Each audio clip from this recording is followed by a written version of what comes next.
Hi, എല്ലാവരും സുഖമായിരിക്കുന്നില്ലേ? ഞാൻ നിങ്ങൾക്ക് ഹണി വാക്സ് ക്രീം തരാറുണ്ടല്ലോ. ആ ക്രീം ഉണ്ടാക്കുന്ന ആ ഫാക്ടറി കാണിക്കാൻ വേണ്ടി ഞാൻ വന്നിരിക്കുക. നിങ്ങളും കൂടെ കണ്ടോ കേട്ടോ. അപ്പോൾ നിങ്ങൾക്ക് കസ്റ്റമേഴ്സിന് കുറേ ഡൗട്ട്സ് ഉണ്ടായിരുന്നേ. കുറേ കാര്യങ്ങളിൽ കുറേ സംശയങ്ങൾ ഓരോ കസ്റ്റമേഴ്സിനോട് ചോദിച്ചിട്ടുണ്ട് മെസ്സേജസ് ആയിട്ട്. അപ്പോൾ ആ ഡൗട്ട്സൊക്കെ ഒന്ന് ക്ലിയർ ചെയ്യാം. ഈ ഫാക്ടറിയൊക്കെ നിങ്ങളെ ഒന്ന് കാണിച്ചു തരാം, ഇതുണ്ടാക്കുന്നവരെ കാണിച്ചു തരാം. അതുപോലെ തന്നെ ആ ഡൗട്ട്സൊക്കെ അവരോട് തന്നെ ചോദിച്ച് നേരിട്ട് നിങ്ങൾക്ക് ക്ലിയർ ചെയ്യാം. ഞാൻ അവരോട് ചോദിക്കാം, അവർ മറുപടി പറയും. അത് കേട്ട് നിങ്ങൾക്ക് എല്ലാ ഡൗട്ട്സും ക്ലിയർ ചെയ്യാം. അതുകൊണ്ട് എൻ്റെ കൂടെ പോരെ, വാ, ഇതെല്ലാം കാണിച്ചു തരാം കേട്ടോ. കണ്ടോ, ഇതാണ് തേൻ factory, Kasaragod bee keeping cluster, government of India MSME സ്മൃതി പ്രോജക്റ്റ് ആണ് കേട്ടോ. ഇത് കാസർഗോഡ് ജില്ലയിലാണേ. ഒരു കേന്ദ്ര ഗവൺമെൻറ് പ്രോജക്റ്റാണ്. SFURTI Sfurti project. ആ പ്രോജക്റ്റിൻ്റെ കീഴിലുള്ള ഒരു ഫാക്ടറിയാണിത്. ഇവിടെ ശുദ്ധമായ ചെറുതേനും വൻതേനും ലഭിക്കുന്നതാണ്. യാതൊരു മായവുമില്ല. ഇവിടെ ധാരാളം തേനീച്ചപ്പെട്ടിയുണ്ട്. ഇവർ തന്നെ കൃഷി ചെയ്യുന്നുണ്ട്. കൂടാതെ കുറേ കർഷകരിൽ നിന്ന് ശുദ്ധമായ തേൻ എടുക്കുന്നുണ്ട്. അപ്പോൾ ചെറുതേനും വൻതേനും ഒക്കെ ആവശ്യമുള്ളവർ ചോദിച്ചോളൂ, എല്ലാം തരുന്നതായിരിക്കും. ഇപ്പോൾ തേനിൻ്റെ ബൈ പ്രോഡക്റ്റായ ഹണി വാക്സ് ക്രീം ഉണ്ടാക്കുന്ന അവരാണ് എന്നോടൊപ്പം ഉള്ളത്, ചെറിയാൻ ചേട്ടനും മിനിയും. അപ്പോൾ ഈ ക്രീമിൻ്റെ കൂടുതൽ കാര്യങ്ങൾ കസ്റ്റമേഴ്സ് എന്നോട് ചോദിച്ച ചില ഡൗട്ട്സൊക്കെ ഒന്നുകൂടി ക്ലിയർ ചെയ്ത് തരാം. ഞാൻ എൻ്റെ അറിവനുസരിച്ച് പറഞ്ഞിട്ടുണ്ട് നിങ്ങളോട്. എന്നാൽ അതിലുപരി കൃത്യമായി പറയാൻ ഇവർക്ക് പറ്റുമല്ലോ. അതുകൊണ്ട് ഇവരോട് ചില കാര്യങ്ങളൊക്കെ ചോദിച്ചറിയാം. ഈ ക്രീം ഉണ്ടാക്കാൻ തുടങ്ങിയിട്ട് കുറേ വർഷങ്ങളായോ? ഏകദേശം 15 വർഷമായി. അതെയോ? ആ. എങ്ങനെയാണ് ഈ ക്രീം ഉണ്ടാക്കാം എന്നുള്ള ഒരു ചിന്തയിലേക്ക് വന്നത്? അത് ഞങ്ങൾക്ക് ഒരു വർക്ക്ഷോപ്പ് ഉണ്ടായിരുന്നു ബാംഗ്ലൂർ വെച്ച്, കർണാടക ഗവൺമെന്റിന്. അപ്പൊ അതില് ഒരു ട്രെയിനിങ് ഉണ്ടായിരുന്നു ബൈ പ്രൊഡക്റ്റിനെ കുറിച്ച്. അപ്പൊ അതിലാണ് ഇങ്ങനെ ബി വാക്സ് രണ്ടും ഉണ്ട്. പ്രപ്പോൾഷൻ എന്ന് പറയപ്പെടുന്ന ബി വാക്സ് ഉണ്ട്. അത് ചെറുതേനീച്ചയുടെ ബി വാക്സ് ആണ്. അത് നമുക്ക് അധികം ലഭ്യമല്ല. അതൊക്കെ ഭയങ്കര വിലയാണ്. അത് ലിക്വിഡായിട്ട് അവരവിടെ ഫോറിൽ നിന്ന് കൊണ്ടുവന്ന് അവിടെ കാണിച്ചിരുന്നു. അപ്പൊ അതൊക്കെ നമ്മള് കണ്ടു. അത് ഇങ്ങനെ ചായക്കകത്ത് ഒഴിച്ച് കുടിക്കും, പിന്നെ പാലിനകത്ത് ചേർത്ത് കുടിക്കും. അങ്ങനത്തെ ലിക്വിഡ് ആക്കി ഉള്ളിലേക്ക് കഴിക്കാൻ സാധനമാണ്. ഭയങ്കര വിലയുള്ള സാധനമാണ്. അതൊന്നും നമുക്ക് ഉണ്ടാക്കാനുള്ള ഒരു ഫെസിലിറ്റി ഇപ്പൊ ഇവിടെ ഇല്ല. അപ്പൊ അതുകൊണ്ട് അതുപോലെ തന്നെ ആ വാക്സ് അധികം നമുക്ക് കിട്ടുന്നില്ല. ചെറുതേന് അതാണ് പ്രപ്പോളിഷൻ എന്ന് പറയുന്നത്. അത് നമുക്ക് അധികമില്ല. അപ്പൊ അവിടെ നിന്നുള്ള ട്രെയിനിങ്ങിലാണ് നമ്മള് ഈ ബി വാക്സ് ക്രീം, നാച്ചുറലായ ക്രീമാണ്. അതായത് ഡ്രൈ സ്കിന്നിനും ഒക്കെ ഉപയോഗിക്കാൻ പറ്റുന്ന ഏറ്റവും പറ്റിയ ഒരു ക്രീമാണ്. അത് അവിടെ നിന്ന് ഉണ്ടാക്കാൻ പഠിച്ച് നമ്മളിവിടെ വന്നു കഴിഞ്ഞാൽ ഉണ്ടാക്കി ഉപയോഗിച്ച് നോക്കി വളരെ സക്സസ് ആണ്. അതുകൊണ്ടാണ് ഇതിങ്ങനെ വ്യാപകമായിട്ട് സെയിൽ നല്ലപോലെ നടക്കുന്നു. ഇതിനകത്ത് എന്തൊക്കെയാ മിനി ഉപയോഗിക്കുന്നത്? മിനിയാണല്ലോ ഇത് ഉണ്ടാക്കുന്നത്. ഇതിനകത്ത് തേനീച്ചയുടെ ഹണി വാക്സ്, മെഴുക് തേൻ എടുത്തു കഴിഞ്ഞുള്ള അടയിൽ നിന്ന് എടുക്കുന്ന മെഴുക്, പിന്നെ വെളിച്ചെണ്ണ, പിന്നെ കസ്തൂരി മഞ്ഞൾ പൗഡർ. ഇത്രയല്ലേ ഉള്ളൂ. ഇതിനകത്ത് കെമിക്കലൊന്നും ഇല്ലല്ലോ. ഞാനിത് കൊടുക്കുമ്പം അപൂർവം ചില കസ്റ്റമേഴ്സ് എങ്കിലും കെമിക്കൽ എന്തെങ്കിലും ഉണ്ടോ മാഡം എന്ന് ആവർത്തിച്ച് ചോദിക്കുന്നുണ്ട് മെസ്സേജിലൂടെ. ഒരു കെമിക്കലും ഇല്ല. അതുകൊണ്ട് തന്നെ നമുക്ക് തികച്ചും 100% നാച്ചുറൽ ആണ്, പ്യുവറാണ്. ഇതിനകത്തുള്ള ഇൻഗ്രീഡിയൻസ് ധൈര്യമായിട്ട് അപ്ലൈ ചെയ്യാം അല്ലേ? ഒട്ടനവധി സ്കിൻ പ്രോബ്ലംസിന് പരിഹാരമാണ്. ഒരു ഫെയർനെസ് ക്രീമുമാണ് അല്ലേ? കളർ വർദ്ധിക്കും, കളർ വയ്ക്കും, പിന്നെ ഗ്ലോ വരും, സ്കിന്ന് സോഫ്റ്റ് ആകും. അങ്ങനെയുള്ള ഒരു ഫെയർനെസ് ഇഫക്റ്റ് ഈ ക്രീമിനുണ്ട്. അതോടൊപ്പം തന്നെ ഒത്തിരി മെഡിസിനൽ വാല്യൂ ഉണ്ട്. സ്കിന്നിന്റെ ഒട്ടനവധി പ്രോബ്ലംസ്, ഞാനിപ്പോൾ ഒരു 24 വർഷം പഴക്കമുള്ള ഒരു അലർജി സ്കിന്നിന്റെ എൻ്റെ സ്റ്റുഡൻറ്റിന് ഉണ്ടായിരുന്നു. ഇത് അപ്ലൈ ചെയ്ത് ഒരു 15 ദിവസം കൊണ്ട് അത് 90% മാറി എന്ന് പറഞ്ഞിട്ടൊരു സാക്ഷ്യം എനിക്ക് കിട്ടി. അത് വെച്ചിട്ട് ഞാനൊരു വീഡിയോ ചെയ്തായിരുന്നു. അത് കണ്ടിട്ടാണ് കൂടുതൽ കസ്റ്റമേഴ്സ് എന്നോട് ഇപ്പോൾ ഇത് ഓർഡർ ചെയ്യുന്നത്. അപ്പോൾ പക്ഷേ എന്നിരുന്നാലും കസ്റ്റമേഴ്സിൽ ചിലർക്ക് പിന്നെയും ഡൗട്ട്സ് ഉണ്ട്. അതൊക്കെ ഞാനൊന്ന് ചോദിക്കാമേ. ഇത് ചൂട് കുരുവിന്, താരന്, ഡ്രൈ സ്കിന്നിന് ഒക്കെ പറ്റുന്നതാണല്ലോ. അതെ. ഓയിലി സ്കിന്നുകാർക്ക്, അതായത് ചിലരുടെ സ്കിന്ന് ഓൾറെഡി കുറച്ച് ഓയിലി ആയിട്ടിരിക്കും. അപ്പം ഇതിൽ കോക്കനട്ട് ഓയിൽ ഉള്ളത് കൊണ്ട് ഓയിലി സ്കിന്നുകാർക്ക് ഇത് പ്രോബ്ലം ഉണ്ടാക്കുമോ, മുഖക്കുരു വരുമോ എന്നതാണ് ചോദ്യം. ഇല്ല. അപ്പൊ മുഖക്കുരു ഉള്ളവർക്ക് ഇത് അപ്ലൈ ചെയ്യാവോ? കൂടുതലാ? ഇല്ല. മുഖക്കുരു വന്ന പാട് മാറും. ഇപ്പൊ മുഖക്കുരു വന്ന പാടിന്റെ കാര്യം പറഞ്ഞപ്പോഴാണ് ചൂടുപനി വന്ന പാട് മാറുമോ, 5-ാം പനി വന്ന പാട്? അത് പരീക്ഷിച്ചുള്ള ഒരു റിസൾട്ട് ഇതുവരെ കിട്ടിയിട്ടില്ല. അത് സ്ഥിരമായി തേച്ച് കഴിഞ്ഞാൽ ചൂടുപനി വന്ന മാറാൻ സാധ്യതയുണ്ട്. ഈ സാധ്യതയുണ്ട് എന്ന് പറയുന്ന ചില കേസുകളുണ്ട്. ചൂടുപനിയുടെ പാട് പോലെ തന്നെ വേറെ ചില കേസുകൾ. അത്തരം കേസുകളിൽ എന്നോട് കസ്റ്റമേഴ്സ് ഡൗട്ട് ചോദിക്കുമ്പോൾ ഞാൻ പറഞ്ഞു കൊടുക്കുന്നത്, ഇത് ചെറിയ റേറ്റല്ലേ ഉള്ളൂ, ചെറിയ വിലയിലേ ഉള്ളൂ, ഇത്രയും മൂല്യമുള്ള ഒരു പ്രൊഡക്റ്റ് ആണ്. നിങ്ങൾ ഒരു തവണ വാങ്ങി ഒന്ന് അപ്ലൈ ചെയ്ത് നോക്ക്, പരീക്ഷിച്ച് നോക്ക്. ഏതായാലും ഇതിന് സൈഡ് ഇഫക്റ്റ് ഒന്നുമില്ല. അപ്പൊ ഇത് നമുക്ക് പൂർണ്ണമായ റിസൾട്ട് കിട്ടിയില്ലെങ്കിൽ തന്നെ നിരാശപ്പെടേണ്ടി വരികയാണ്, അല്ലേ? അപ്പൊ അത്തരക്കാർക്ക് ഇത് പരീക്ഷിച്ച് നോക്കാവുന്നതാണെന്ന് മാത്രമേ നമുക്ക് അവരോട് പറയാൻ പറ്റുള്ളൂ. പിന്നെ ഈ പ്രസവശേഷം ഈ വയറിന് വരുന്ന ഒരു അടയാളം ഉണ്ടല്ലോ, സ്ട്രെച്ച് മാർക്ക്, അത് മാറുമോ എന്ന് ചോദിച്ചിട്ടുണ്ട്. അപ്ലൈ ചെയ്ത് നോക്കാവുന്നതാണ്, അല്ലേ? അത് 1-2 പേർ കിട്ടിയിട്ടില്ല. 1-2 പേർക്ക് അത് റിസൾട്ട് കിട്ടിക്കഴിഞ്ഞാൽ അങ്ങനെയുള്ളവർക്കും ഇത് ഉപകാരപ്രദമായിട്ട് കുറെ റിസൾട്ട് കിട്ടിയിട്ടുണ്ട്. താരം പോയി എന്നുള്ള റിസൾട്ട് കിട്ടിയിട്ടുണ്ട്. ചൂടുകുരു സ്ഥിരമായിട്ട് വരുന്നവർക്ക് ഇത് തേച്ച് ചൂടുകുരു പോയി എന്നുള്ള റിസൾട്ട് കിട്ടിയിട്ടുണ്ട്. വസ്ത്രം ഇട്ട അലർജി ഉള്ളവർക്ക് ഇത് തേച്ച് അലർജി മാറിയെന്ന്, അങ്ങനെ അതുപോലെ കാല് വലിഞ്ഞു കീറുന്നത്, ഡ്രൈ സ്കിന്ന്, ഇതൊക്കെ മാറി നല്ല റിസൾട്ട് കിട്ടിയിട്ടുണ്ട്. അതുപോലെ ഇത് ഈ സ്ട്രെച്ച് ഒന്ന് വയറ് പ്രസവശേഷമുള്ള പാടൊന്ന് തേച്ച് നോക്കിയാൽ അറിയാം. ചെറിയ വിലയിലേ ഉള്ളൂ. ഒരു ബോട്ടിൽ വാങ്ങിയാൽ 2 മാസമൊക്കെ യൂസ് ചെയ്യാനുണ്ട്. സ്ഥിരമായിട്ട് ഉപയോഗിക്കണം, സ്ഥിരമായിട്ട് കൃത്യമായിട്ട് ഉപയോഗിക്കണം, മാറത്തില്ല. അല്ലെങ്കിൽ ഒന്ന് തേച്ചു അല്ലെ ഒരാഴ്ച തേച്ചു ഇത് മാറുന്നില്ല എന്ന് വിചാരിച്ച് മുൻവിധിയോടെ മാറ്റി വെക്കാതെ നമ്മൾ ക്ഷമയോടെ 1-2 മാസം അപ്ലൈ ചെയ്തു. അതിപ്പോ ഏത് കാര്യമായാലും നമ്മളൊരു മെഡിസിൻ വാങ്ങി 2 ദിവസം കഴിച്ചപ്പോഴേ കുറയുന്നില്ല എന്ന് പറഞ്ഞാൽ അത് ഒഴിവാക്കി വെച്ചാൽ രോഗം മാറുമോ? മാറില്ല എന്ന് പറഞ്ഞ പോലെയല്ലേ ഇതിന്റെ കാര്യം. അതുപോലെ തന്നെ 2 ദിവസം ഒരു ചുമയുടെ മരുന്ന് മേടിച്ച് ഒരു ദിവസം കഴിച്ചു, പിറ്റേ ദിവസം ചുമയില്ലാന്ന് വെച്ച് ആ പിറ്റേ ദിവസം കൂടെ കഴിക്കണം എന്ന് പറഞ്ഞാണെങ്കിൽ ഇത് ഒരു ബോട്ടിലെങ്കിലും സ്ഥിരമായിട്ട് തേച്ച് നോക്കിയാലേ ഇതിന്റെ റിസൾട്ട് അറിയാൻ പറ്റുള്ളൂ, അല്ലേ? പിന്നെ ഒരുപാട് കസ്റ്റമേഴ്സിന് ഒരുപാട് ഇഷ്ടപ്പെട്ടിട്ടുണ്ട്. പിഗ്മെന്റേഷൻ മാറി, മുഖത്ത് വരുന്ന പിഗ്മെന്റേഷൻ മാറി എന്ന് പറഞ്ഞിട്ട് 2ാമത് വാങ്ങിയവരുണ്ട്. ആദ്യം ഒരു ബോട്ടിൽ വാങ്ങിയിട്ട് പിന്നെ 2 ബോട്ടിൽ 3 ബോട്ടിലൊക്കെ വാങ്ങുന്നവരുമുണ്ട്. അവരെ ഞാൻ ഇടയ്ക്കൊന്ന് പറഞ്ഞ് ഞാനിത് നിർത്താൻ പോകാമെന്ന് പറഞ്ഞു. അന്നേരം 1-2 കസ്റ്റമേഴ്സ് എന്നോട് പറഞ്ഞു, യാതൊരു കാരണവശാലും നിർത്തിയേക്കരുത്, ടീച്ചർ ഇത് നിർത്തി കഴിഞ്ഞാൽ ഞങ്ങളിത് എവിടെ പോയി വാങ്ങും, മുഖത്തെ പിഗ്മെന്റേഷൻ മാറുന്നുണ്ട്, ഡാർക്ക്നെസ്, ഈ സൂര്യന്റെ ഇതടിച്ചിട്ടുള്ള കരുവാളിപ്പില്ലേ അത് മാറുന്നുണ്ട്, നല്ല ക്രീമാ, ഇത് നിർത്തിയേക്കരുതെന്ന് പറഞ്ഞു. അതുപോലെ തന്നെ ഉപ്പൂറ്റി വിണ്ട് കീറുന്നത് മാറുന്നുണ്ട്. പിന്നെ ഒരു ചോദ്യം, മഞ്ഞളുണ്ടല്ലോ ഇതിനകത്ത്, കസ്തൂരി മഞ്ഞൾ. അപ്പൊ മഞ്ഞൾ അലർജി ഉള്ളവർക്ക് ഇത് ഉപയോഗിക്കാവോ എന്ന് ചോദിച്ചു. അതിനെ കുറിച്ച് അത് ടെസ്റ്റ് ചെയ്ത് നോക്കുക എന്ന് മാത്രമേ നമുക്ക് പറയാൻ പറ്റൂ. ചില ശരീരത്തിന്റെ മറ്റു ഭാഗങ്ങൾ മുഖത്തേക്കാളെ വേറെ എവിടെയെങ്കിലും തേച്ച് അലർജി വരുന്നുണ്ടോ എന്ന് നോക്കിയതിനു ശേഷം ആദ്യം ഒരു ടെസ്റ്റ് ഡോസ് 2-3 ദിവസം അപ്ലൈ ചെയ്ത് നോക്കുക. എന്നിട്ട് കുഴപ്പമില്ലെങ്കിൽ മുഖത്തോട്ട് കയറ്റി തേച്ചാൽ മതി. അലർജി ഉണ്ടാകാൻ സാധ്യതയില്ല. എന്ന് വെച്ചാൽ ഹണി വാക്സ് അത്രയ്ക്കും ഗുണമേന്മയുള്ള സാധനമായതുകൊണ്ട് ഉണ്ടാകാൻ സാധ്യതയില്ല. ഇനിയിപ്പോ അങ്ങനെ സംശയം ഉണ്ടെങ്കിൽ 2 ദിവസമോ 3 ദിവസമോ ടെസ്റ്റ് ഡോസ് ചെയ്ത് നോക്കിയിട്ടേ മുഖത്തോട്ട് തേക്കാവുള്ളൂ എന്നുള്ളതേ ഉള്ളൂ, അല്ലേ? കാര്യം എനിക്ക് തോന്നിയേ അവർക്ക് ഞാൻ ഈ ക്രീമിനെ കുറിച്ച് പറഞ്ഞപ്പം അവരുടെ മനസ്സിൽ അതിയായ ആഗ്രഹമുണ്ട് ഇത് വാങ്ങണമെന്നും തേക്കണമെന്ന്. മുമ്പ് എപ്പോഴേലും മഞ്ഞൾ അലർജി ഉണ്ടായി ഇല്ല, അലർജി ഉണ്ടായി കാണും.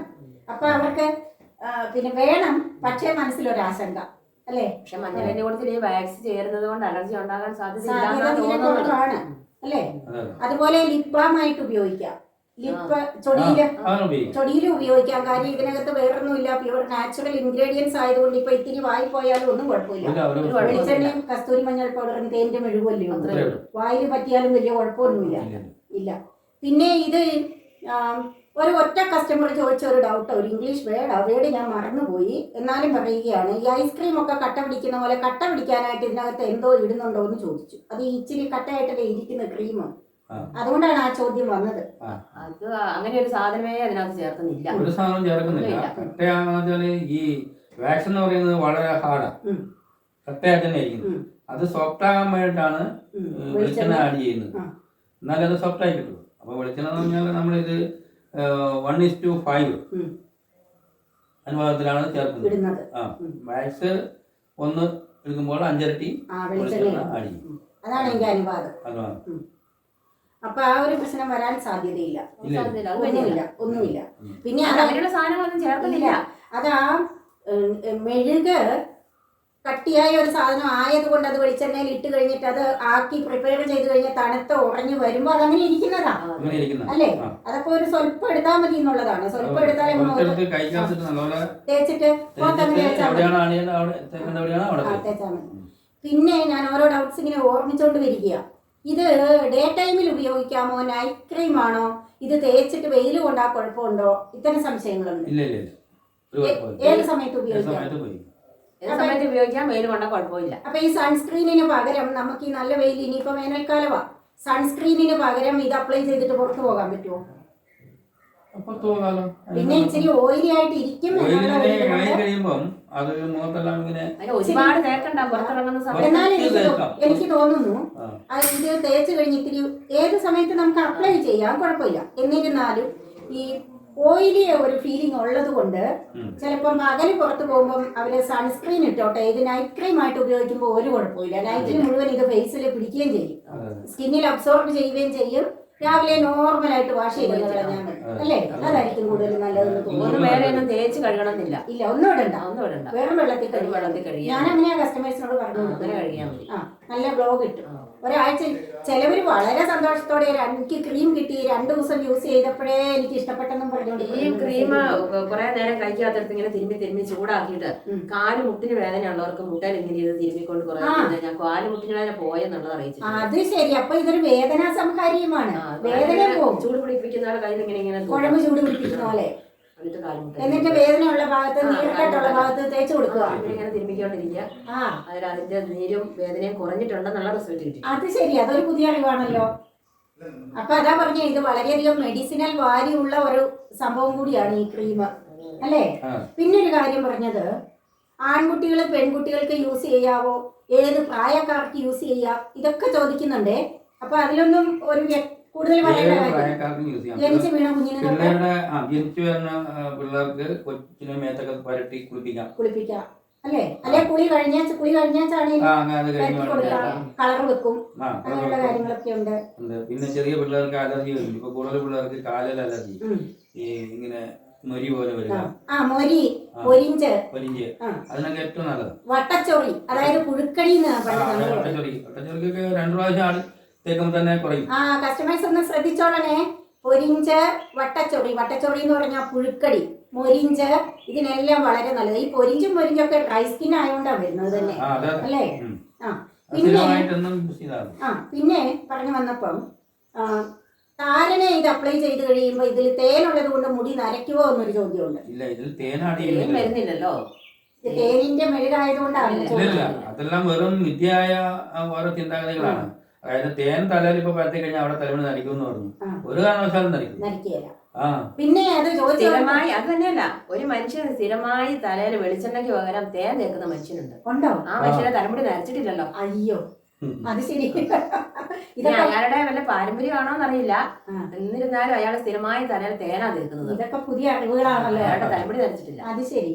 അതെ, ഇത് ചുമ്മാ ആരോഗ്യ പണ്ടിങ്ങനെ പറഞ്ഞു വരുത്തിയത് സംഗതിയാണ്. തേൻ തലയിൽ പറ്റിയിട്ടുണ്ട് അവിടെ നരയ്ക്കുന്നു. അതൊന്നും നരക്കത്തൊന്നുമില്ല. മറന്നു പോകുന്നതിന് മുമ്പ് വേഗം ഇടയിൽ കയറുന്നതാണ് അടുത്ത ചോദ്യമേ. അതായത് ആൺകുട്ടികൾക്ക് ഇത് യൂസ് ചെയ്യുമ്പോൾ മഞ്ഞളുള്ളതുകൊണ്ട് മീശ, പണ്ട് മഞ്ഞൾ തേച്ചാൽ മീശ വരികയില്ലാന്ന് പറയും. അപ്പൊ മീശ വരാതിരിക്കുവോ? അങ്ങനെ ഒരു പ്രോബ്ലം ഉണ്ടോ? അങ്ങനെയൊന്നുമില്ല. അളവ് അതിനകത്ത് അത്രയും മഞ്ഞളിന്റെ അളവൊന്നും വരുന്നില്ല. കസ്തൂരി മഞ്ഞളല്ല, അതൊന്നും ഒരു വിഷയമല്ല. ആർക്ക് വേണേലും അപ്ലൈ ചെയ്യാം. ഏത് പ്രായക്കാർക്കും അപ്ലൈ ചെയ്യാം. വേദന മാറും, സ്കിന്നിന്റെ ഒട്ടനവധി പ്രശ്നങ്ങൾ മാറും. ചെറിയ വിലയേ ഉള്ളൂ. ചെറിയ മുറിവ് വന്നാൽ പിള്ളേരൊക്കെ വീണ മുറിവിന് തേക്കാൻ നല്ലതാണ്. അതെയോ? മുറിവിന് നല്ലതാണ്. കൊതുക് കടിച്ച പാട് പിന്നെ വരികയില്ല. കൊതുക് കടിച്ച ചൊറിച്ചിൽ നിൽക്കും. അതുപോലെ ഞാൻ തടിച്ച പാട് പിന്നെ വട്ടത്തി വരുന്നുണ്ടെങ്കിൽ അത് നിൽക്കും. പിന്നെ ഈ ഇടയ്ക്ക് ഒരാള് പുഴുക്കടി പോലെ അത് മാറി. ചുണങ്ങിനും തേക്കാം. അതൊക്കെ അറിയിച്ചിട്ടുണ്ട്. പിള്ളേരൊക്കെ വീഴുവാണെങ്കിൽ തന്നെ ആ ഒരു പിന്നെ മുറിയുന്നതിന്റെ വട്ടഭാഗം തടിച്ചൊക്കെ വരികയാണ്. അതൊക്കെ കുറച്ച് കഴിയുമ്പോൾ ആ തടിപ്പൊക്കെ പോയി മുറിവ് ഉണങ്ങാൻ. അതുപോലെ ചില ചെടിയുടെ ഇലയൊക്കെ പറിച്ചു കഴിഞ്ഞാൽ ഇങ്ങനെ കുഞ്ഞുങ്ങൾക്ക് തടിച്ചു പൊങ്ങുകയും അങ്ങനെയുള്ള അലർജിക്കൊക്കെ നല്ലതാണ്. ഇത് വളരെ ഉപകാരമാണ്. പൊള്ളലിന്റെ പാട് അത് ചോദിച്ചിട്ടുണ്ടായിരുന്നു. പൊള്ളിയ പാടിന് തേക്കാവോ? പൊള്ളിയ പാട് വെളുത്തല്ലേ, അത് തേച്ച് കഴിഞ്ഞാൽ അന്നേരം മാറൊന്നുമില്ല. പിന്നെ ഞാന് തേന് പഴയ തേന് ഉപയോഗിക്കാതെ ഇരുന്ന് വഴകിന്ന് തോന്നിയപ്പോൾ എടുത്ത് എപ്പോഴും അടുപ്പൊക്കെ വെച്ചേക്കും. എന്തിനാണെന്നറിയാമോ? ഈ സ്റ്റൗവേലൊക്കെ മുട്ടിയിട്ട് പൊള്ളിയ അന്നേരം ഞാൻ തേനാ വെക്കുന്നത്. അത് ഏറ്റവും നല്ലത് തോരത്തോടെ തേനിട്ടോണ്ടിരിക്കും. അപ്പൊ അത് പൊള്ളക്കിയല്ല. അതിപ്പോ തേന് മുറിവിനും നല്ലതാ, പൊള്ളലിനും നല്ലതാ. തേനാകുമ്പോ നമ്മള് വയറ്റിൽ അസുഖത്തിന് വയറ്റിൽ കഴിക്കുകയും ചെയ്യാലോ. അപ്പൊ അതുപോലെ ഞാൻ ഓർക്കും അപ്പത്തെ ഈ പൊള്ളലിന്റെ പാടിനെന്ന് പറഞ്ഞാൽ ചെറിയ പാടൊക്കെയാണ് പെട്ടെന്ന് മാറും. പിന്നെ വലിയ പാടൊക്കെ വലിയ പൊള്ളലും വലിയ പാടുവാണെങ്കിൽ നമുക്ക് പറയാൻ പറ്റില്ല. പിന്നെ സാവധാനം അതിന്റെ കളർ തേച്ച് ചിലപ്പം കുറെ കാലം യൂസ് ചെയ്യാൻ സാധ്യത. പിന്നെ ഈ വലിയ സോറിയാസിസ് പോലെയുള്ള അസുഖങ്ങളൊന്നും ഭേദപ്പെടാൻ സാധ്യതയില്ല അല്ലേ? നമുക്ക് പരീക്ഷണം നടത്തി നോക്കുക. ഈ മെലസ്മ എന്ന് പറയുന്ന ഒരു സംഭവമുണ്ട് ഇവിടെ പെണ്ണുങ്ങൾക്ക് വരുന്ന കരിമംഗല്യം. അതിനല്ലേ? അതിന് നല്ലതാ. ഒരുപാട് പേര് തേച്ചിട്ട് കുറയുന്നത് അവർ അറിയിച്ചിട്ടുണ്ട്. പിന്നെ ചിലർക്ക് അല്ല, അതിപ്പോ ഏത് പ്രോഡക്റ്റ് ആയാലും എത്ര നാച്ചുറൽ ആയാലും ചിലർക്ക് പറ്റും, ചിലർക്ക് പറ്റിയല്ല. അതിപ്പോ പറഞ്ഞിട്ട് കാര്യമില്ല. മാറുന്നതായിട്ട് അറിയിച്ചിട്ടുണ്ട്. കുറെ നാള് തേച്ച് കഴിയുമ്പോ അതിന്റെ ആ ഡാർക്ക്നെസ് അല്ലേ കുറഞ്ഞു വരും. ഒരുപാട് പേര്, കൂടുതൽ പേര് നിങ്ങൾ എന്നോട് സ്ത്രീകൾ ചോദിക്കുന്നത് ഈ മെലസ്മയ്ക്ക് രോഗമുണ്ട്. മുഖത്തോട്ട് ഈ പാടുന്നുണ്ട്. ഇച്ചിരി വെളുത്തോടു കൂടിയാണ് ഭയങ്കര വൃത്തികേടാ, സങ്കടവും ആവും. എല്ലാരും ചോദിക്കുകയും ചെയ്യും മുഖത്തന്നാണ്. ഞാൻ അനുഭവിച്ചതാ. ഞാനൊരു ഇംഗ്ലീഷ് ഓയിൻമെന്റ് തേച്ച് കുറെ മാറി. അത് കഴിഞ്ഞപ്പോ അത് സ്ഥിരം തേച്ചാല് സ്റ്റിറോയിഡ് ഉണ്ടോ, സൈഡ് ഇഫക്റ്റ് ഉണ്ടോ എന്ന് പറഞ്ഞിട്ട് ഈ ക്രീം ഇറങ്ങിയ പിന്നെ ഞാനിപ്പോ ഇത് മാത്രമേ തേക്കുള്ളൂ. അങ്ങനെ ഇംഗ്ലീഷ് മരുന്ന് തേച്ച ഒരാള് മുഖത്ത് പൊള്ളിപ്പോയി, പൊള്ളൽ പോലെ വന്നു. എന്നിട്ടിപ്പോ അവര് ഈ ക്രീം തേച്ചോണ്ടിരിക്കുന്നത്. അതെ, ഞാനിതാ ഇപ്പൊ തേക്കുന്നേ. കൂടുന്നൊന്നുമില്ലല്ലോ. ഇല്ല, പാട് നല്ലോണം കുറഞ്ഞിട്ടില്ല. അപ്പൊ ഇത് കുറെ കാലം ചിലപ്പോ യൂസ് ചെയ്യേണ്ടി വരും. നിർത്തിക്കളയും. പിന്നെ വീടിനകത്തിരിക്കുന്ന സ്ത്രീകൾക്കാണെങ്കിൽ 2 നേരവും തേക്കാം. പകല് തേക്കാം, വലിയ വെയിലത്തിറങ്ങാതെ ഇരുന്നാൽ മതി. വീട്ടിലിരിക്കുന്ന ദിവസം പകലും തേക്കാം. അപ്പൊ 2 നേരം തേച്ച് കഴിയുമ്പോ അത്രയും ഇഫക്റ്റ് കിട്ടും അല്ലേ? അപ്പൊ ഇതൊക്കെയാണ് ഈ ക്രീമിനെ കുറിച്ച് കുറെ ഡൗട്ട്സ്, കുറെ പേര് ഇങ്ങനെ ചോദിച്ച കാര്യങ്ങളെ. പിന്നെ ഇപ്പൊ കോക്കനട്ട് ഓയിലിനൊക്കെ വില കൂടിയത് കൊണ്ട് വില ഇച്ചിരി കൂട്ടുന്നുണ്ട് ക്രീമിന് അല്ലേ? കോക്കനട്ട് ഓയിൽ വില കഴിയുമ്പോൾ ഞങ്ങളുടെ മെഴുക് കൈവശമുള്ളത് മെഴുക് തീർന്നു വരുന്നു. മെഴുക് മേടിക്കണം. കോക്കനട്ട് ഓയിൽ പിന്നെ മെഴുക ഇവർക്ക് ധാരാളം ഉണ്ട്. പക്ഷേ ഞാൻ മാത്രമല്ലല്ലോ, ഇവിടെ നേരത്തെ തൊട്ട് 10-15 കൊല്ലമായിട്ടുള്ള കസ്റ്റമേഴ്സ് ഉണ്ട്. കുറെ പേരെടുത്ത് ഇങ്ങനെ സെയിൽ ചെയ്യുന്നവരുണ്ട്. 1-2 വന്ന് ബൈ ഹാൻഡ് വാങ്ങിക്കൊണ്ട് പോകുന്നവരുണ്ട്. അപ്പൊ ഇവരുടെ മെഴുക് തീർന്നു കഴിഞ്ഞാൽ ഇവർക്ക് ഈ സിന്തറ്റിക് മെഴുകൊന്നും ഇട്ട് ഉണ്ടാക്കുന്ന രീതിയില്ല. ഒറിജിനൽ മെഴുക് തന്നെ വേണം. അതുകൊണ്ട് ഇവർ മറ്റു കർഷകരിൽ നിന്ന് മെഴുക് വില കൊടുത്ത് വാങ്ങണം. കോക്കനട്ട് ഓയിലിന് വില കൂടുകയാണ്. കസ്തൂരി മഞ്ഞൾ പൗഡർ, ഒറിജിനൽ കസ്തൂരി മഞ്ഞൾ പൗഡർ ആണെങ്കിൽ ഇവർക്ക് കുറച്ചുണ്ട്. അത് തീർന്നു കഴിയുമ്പോൾ ഇവർ വീണ്ടും അതും വാങ്ങണം. പിന്നെ ഉണ്ടാക്കാനായിട്ട് ഹെൽപ്പർ വേണം, പാക്ക് ചെയ്യാനും ഒക്കെ. ഇതെല്ലാം കൂടെ കൂടി നോക്കുമ്പോൾ ഈ വിലയ്ക്ക് നഷ്ടമായതുകൊണ്ട് അതിന്റെ ബോട്ടിലിന് വില കൂടുന്നു, ഫില്ല് ചെയ്യുന്നു. അങ്ങനെ എല്ലാ കാര്യത്തിനും സ്റ്റിക്കർ അല്ലേ, ഇത് പാക്ക് ചെയ്ത് അയക്കുന്ന കവറ്, എല്ലാത്തിനും ഡെയിലി എന്ന് പറഞ്ഞ പോലെ വില കുതിച്ചു കയറിക്കൊണ്ടിരിക്കുകയായതുകൊണ്ട് ഈ ക്രീം ഈ വിലയ്ക്ക് കൊടുത്താൽ മുതലാകിയല്ല എന്ന്, അതുകൊണ്ട് അല്പം വില കൂടാൻ സാധ്യതയുണ്ട് എന്നാണ് ഇവർ പറയുന്നത്. അപ്പോൾ ക്രീമിനെ കുറിച്ച് ഇനിയും ഡൗട്ടൊന്നും ഇല്ല എന്നാണ് എൻ്റെ വിശ്വാസം. കസ്റ്റമേഴ്സ് ചോദിച്ച ഏതാണ്ട് ഡൗട്ട്സ് ഒക്കെ ഞാൻ നിങ്ങളോട് ചോദിച്ചു, നിങ്ങൾ ആൻസർ ചെയ്തു. ഇനി ഏതെങ്കിലും കസ്റ്റമേഴ്സ് ഇനി ചോദിക്കുമ്പോൾ നമുക്കൊന്നും കൂടെ ഇടയ്ക്ക് വന്ന് ഡൗട്ട് തീർത്തു കൊടുക്കാം അല്ലേ? ഓക്കെ. അപ്പൊ ഇത്രയും നേരം കസ്റ്റമേഴ്സിന് ഉള്ള ഡൗട്ട്സ് എല്ലാം എന്നോടൊപ്പം ഇരുന്ന് ക്ലിയർ ചെയ്ത് തന്നതിന് ഒത്തിരി താങ്ക്സ് മിനി. കേട്ടോ ചെറിയ ചേട്ടാ, കാണാം. ഓക്കെ. അപ്പൊ ഇനിയും കൂടുതൽ ക്രീമൊക്കെ ഉണ്ടാക്കുക, ഞാൻ വാങ്ങാം, കസ്റ്റമേഴ്സിനൊക്കെ കൊടുക്കാം. എല്ലാവരും തേച്ച് സുന്ദരികളും സുന്ദരന്മാരും ഒക്കെ ആയിട്ട് സന്തോഷമായിട്ടിരിക്കട്ടെ. കാര്യം നമ്മുടെ ഈ മുഖത്തൊക്കെ ഓരോ പാടൊക്കെ വന്നു കഴിഞ്ഞാൽ, മുഖത്തല്ല ഇപ്പൊ ശരീരത്തായാലും ഓരോ അവസ്ഥകൾ വന്നു കഴിഞ്ഞാൽ നമ്മുടെ മനസ്സും അങ്ങ് ഡള്ളാവും. ഇപ്പൊ ഈ പുഴുക്കടി, വട്ടച്ചൊറി എന്നൊക്കെ പറഞ്ഞു, എന്തൊരവസ്ഥയാ അത് അല്ലേ? ചൊറിഞ്ഞ് മനുഷ്യന്റെ ജീവൻ പോകുന്ന ഒരവസ്ഥയാ. ചെറുപ്പത്തിൽ എങ്ങാണ്ട് വന്നിട്ടുണ്ടെന്ന് എനിക്ക്. ആദ്യമേ ചൊറിച്ചില് കുറയും ഇത് തേച്ചാല്, അത് കഴിഞ്ഞ് പിന്നെ അതിന്റെ പാടും കുറഞ്ഞുകൊണ്ടിരിക്കും. അപ്പൊ ഓക്കെ, നിങ്ങളുടെ സംശയങ്ങളെല്ലാം തീർന്നു എന്ന് വിചാരിക്കുന്നു. അപ്പൊ ഇനി മറ്റൊരു വീഡിയോയിൽ കാണാം കേട്ടോ. അതുവരെ ബൈ.